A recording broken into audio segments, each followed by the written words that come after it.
بسم اللہ الرحمن الرحیم۔ دیکھیں ترمذی میں موجود ہے، حضور علیہ الصلوۃ والسلام نے فرمایا جب اللہ تعالیٰ نے زمین کو پیدا کیا تو زمین ہلنے لگی۔ اللہ نے پہاڑوں کو میخیں بنا کر قلعے بنا کر زمین میں لگا دیا تو زمین ٹھہر گئی۔ فرشتے فوراً عرض گزار ہوئے کہ مالک تیری سب سے طاقتور مخلوق یہ پہاڑ ہے؟ فرمایا نہیں، لوہا جو ہے نا وہ پہاڑوں سے بھی طاقتور ہے، کیونکہ لوہا پہاڑ کو کاٹ دیتا ہے۔ یا اللہ پھر لوہا سب سے طاقتور ہے؟ فرمایا نہیں، آگ اس سے بھی طاقتور ہے۔ کیا آگ سب سے طاقتور ہے؟ تو فرمایا نہیں، پانی بھی ہے۔ کیا پانی طاقتور ہے؟ فرمایا ہوا بھی ہے جو پانی کا رخ پھیر دیتی ہے۔ مسلمانوں خدا را اس سے بڑا ذوق نہیں ملے گا۔ میں طاقتور ہونے کا طریقہ بتا رہا ہوں۔ ہمارے ہاں لوگ سمجھتے ہیں کہ میں بولتا زیادہ ہوں اس لیے میں طاقتور ہوں، میرے پاس اسلحہ زیادہ اس لیے میں یہ دیکھو حضور نے بتایا طاقتور کون ہوتا ہے۔ یا رسول اللہ پتھر پہاڑ طاقتور ہے؟ تو فرمایا نہیں، ان پر تو لوہا ہے، لوہا طاقتور ہے، نہیں اس پر تو آگ ہے، آگ طاقتور ہے، نہیں اس پر تو پانی ہے، پانی طاقتور، اس پر تو ہوا ہے۔ تو حضور پھر مہربانی کریں بتائیں طاقتور کون ہے؟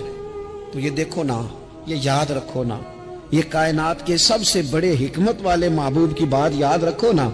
حضور فرمانے لگے سب سے زیادہ طاقتور وہ مومن ہے جو سیدھے ہاتھ سے صدقہ دیتا ہے اور دوسرے کو پتہ بھی نہیں لگنے دیتا۔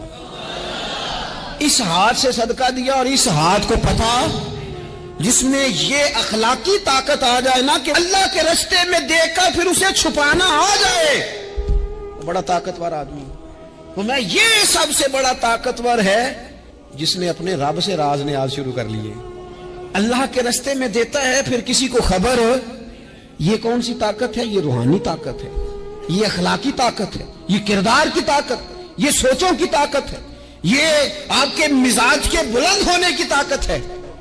لیکن اگر مسجد میں ٹائلیں لگوا کر بھی ایک ٹائل پہ نام لکھوا لیا ہے، اگر کہیں تعاون کر کے بھی کہا میرا ذکر کرو، کوئی خدمت کر کے کہا میرا نام لو، پھر آپ کمزور ہیں، پھر آپ طاقتور نہیں ہیں، پھر آپ نے بزدلوں جیسا کام کیا، پھر آپ نے وہ رنگ اختیار کیا ہے جو شاید آپ کو ذہنی طور پر بڑی کوفت میں مبتلا کر دے۔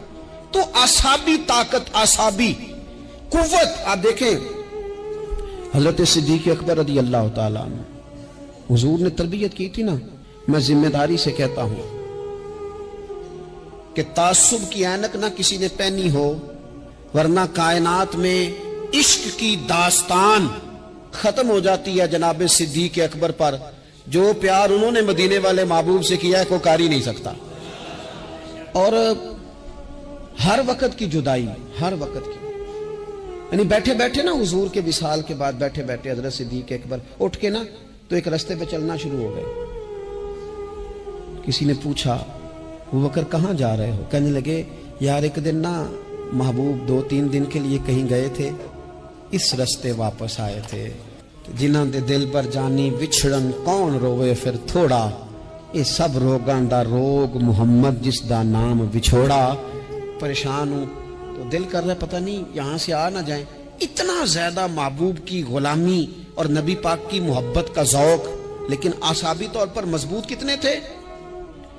حضور کے وصال کے بعد جس بندے نے اپنے پروں کے نیچے پوری امت کو سنبھال لیا ہے نا، اس کا نام بھی ابو بکر صدیق ہی ہے۔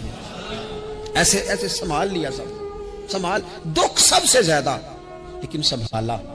کوئی زکوٰۃ کا منکر پیدا ہو رہا ہے، کوئی ختم نبوت پہ حملہ کر رہا ہے، کوئی کچھ ہو رہا ہے، کوئی کچھ ہو رہا ہے، ابو بکر صدیق نے فرمایا سارے لشکر روانہ کرو۔ جہاں جہاں حضور نے فرمایا تھا جہاد کرو، فرمایا جو ایک رسی بھی زکوٰۃ کی نہیں دے گا وصول کریں گے۔ لوگوں نے کہا حضور حالات بڑے اور طرح کے ہیں، کیسے کام چلے گا؟ حضرت عمر جیسے دلیر بندے بھی کہنے لگے جناب یہ نظام کیسے چلے گا؟ تو ابو بکر صدیق فرمانے لگے عمر تجھے تیری ماں روئے، تو بڑے مضبوط مزاج کا تھا، یہ مجھے کیا پیغام دے رہا ہے؟ فرمایا عمر یاد رکھ اگر میں مدینہ منورہ میں اکیلا بھی رہ گیا اور جنگل کے درندے میرا آ کے گوشت بھی نوچ کے لے گئے تو پھر بھی میں ان اصولوں پر کھڑا رہوں گا جن اصولوں پر مدینے والے رسول نے مجھے کھڑا کیا ہے۔ ذرا گنجائش نہیں، ہم یہاں سے مضبوط لوگ ہیں، یہاں سے ذہنی بلندی، ذہنی پختگی، یہ حسن ہے زندگی کا۔ یہ کیا بات ہوئی؟ پرسوں فیصلہ کوئی اور تھا، سویرے پروگرام کوئی اور بن گیا۔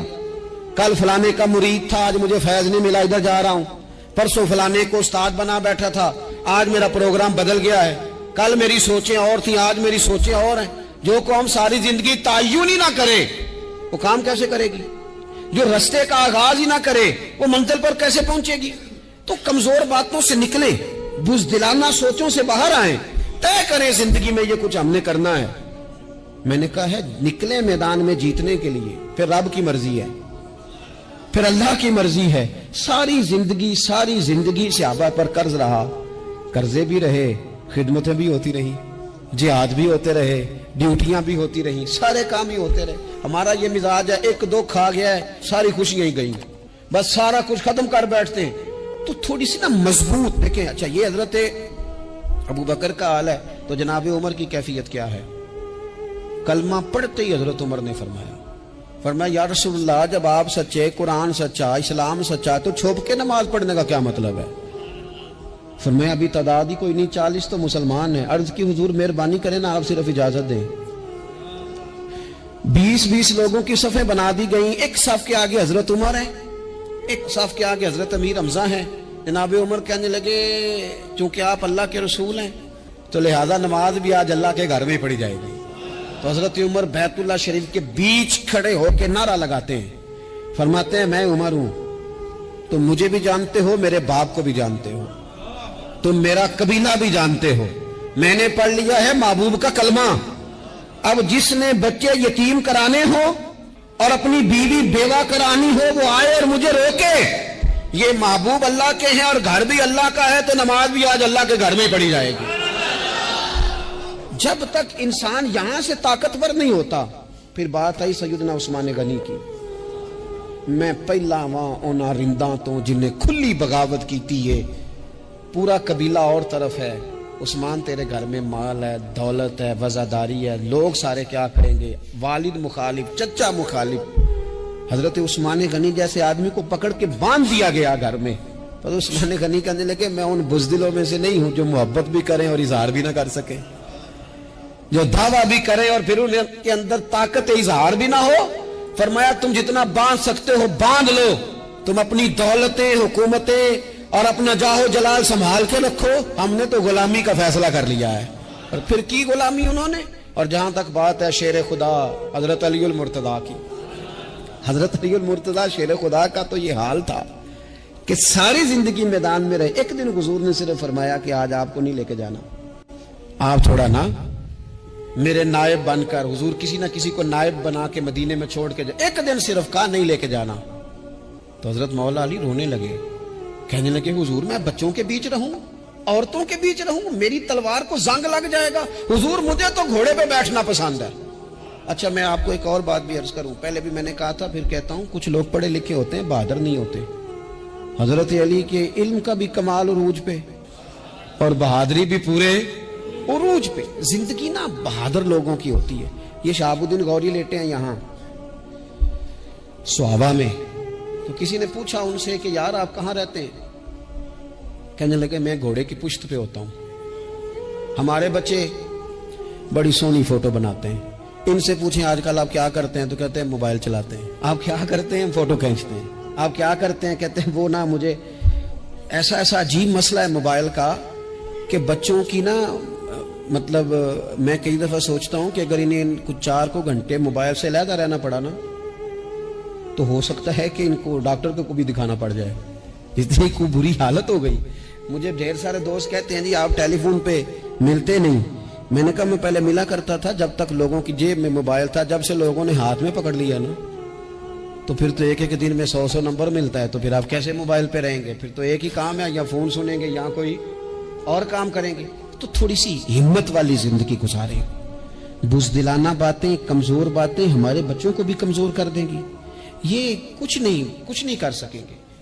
حضرت سیدنا عبداللہ بن زبیر رضی اللہ تعالیٰ عنہ یہ مدینہ منورہ میں پیدا ہونے والے سب سے پہلے بچے ہیں۔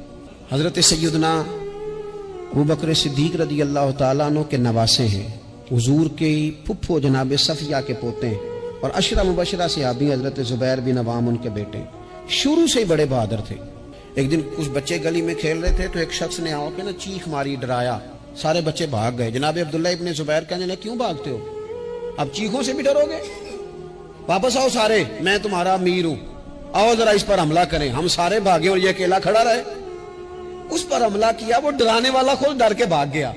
تھوڑا سا نا مزاج, ذہن, طبیعت دیکھیں نا, بدتمیزی اور چیز کا نام ہے, لیکن گفتگو کا مضبوط ہونا یہ اور چیز کا نام ہے. بچوں کو جب پوری طرح یہاں تو ہم ان کو اس قدر زیادہ کمروں میں بند رکھتے ہیں کہ جب وہ نکلتے ہیں باغی ہو جاتے ہیں.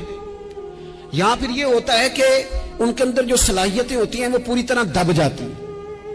وہ جو کیفیات ہوتی ہیں جو ایک مردانہ وصف میں ہونی چاہیے ان کے اندر موجود نہیں ہوتی. اقبال کہتے ہیں آئین جواں مرداں حق گوئی و بے باکی, اللہ کے شیروں کو آتی نہیں روباہی.